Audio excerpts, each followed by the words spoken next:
Hello అందరికీ welcome back to my channel. నా పేరు శ్రవంతి. సో నా ఛానల్లో నేను food related, travel, daily vlogs, kids related ఇలా చాలా రకాల వీడియోస్ అయితే అప్లోడ్ చేస్తాను.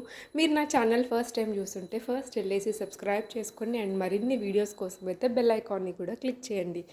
ఈరోజు అయితే మనం ఒక సింపుల్ రెసిపీ అయితే ఈ వీడియోలో చూస్తాము. బ్రెడ్తో ఒక 5 to 10 మినిట్స్లో ఈజీగా చేసే రెసిపీ అనమాట. ఏ అకేషన్కైనా మనం ఇది ఒక హడావిడిగా ఉన్నప్పుడు ఇలాంటివి చేసుకుంటే టైం కూడా మనకి సేవ్ అవుతుంది.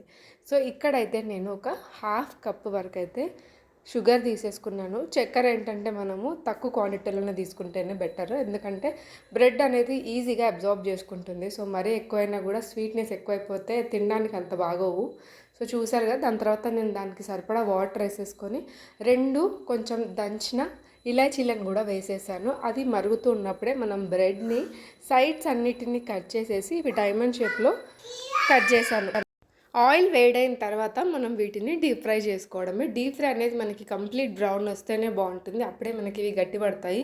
లేకపోతే మెత్తగా ఉన్న షుగర్ సిరప్లో వేయగానే అవి మొత్తం ఇలా మెత్తగా అయిపోయి హల్వాలా అయిపోద్ది. సో అందుకే ఇది ఒక్కటి చూసుకోండి, డీప్ ఫ్రై చేసేటప్పుడు మీడియంలో డీప్ ఫ్రై చేసి కొంచెం చాలా బ్రౌన్ వచ్చేంత వరకు చూసారు కదా, ఇలా చేసుకుంటే పర్ఫెక్ట్గా ఉంటుంది. షుగర్ సిరప్లో వేసినా కూడా అది విరగకుండా ఉంటుంది.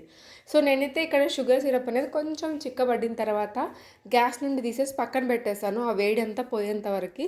దాని తర్వాత ఇది కూడా 2 వేడి మీద వేస్తే అవి మొత్తం విరిగిపోయే ఛాన్సెస్ ఉంటాయి. సో అందుకే కొద్దిగా చల్లారిన తర్వాత మనం ఈ ఫ్రై చేసిన బ్రెడ్ని మనం ఆ షుగర్ పాకంలో వేస్తే చూసారు కదా, చాలా చాలా సాఫ్ట్గా నోట్లో వేస్తే కరిగిపోద్ది. దాని తర్వాత మనం దీన్ని సర్వ్ చేసేసుకోవడమే.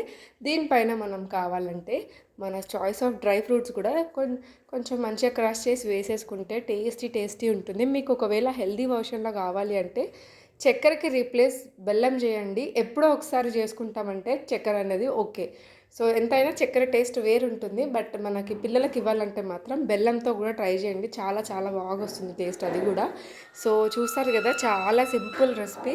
సో అందరికీ నచ్చిందని అనుకుంటున్నాను. నచ్చితే మాత్రం వీడియోని లైక్ చేయండి అండ్ మరిన్ని వీడియోస్ కోసం బెల్ ఐకాన్ని క్లిక్ చేసి ఛానల్ని ఫాలో అవ్వండి.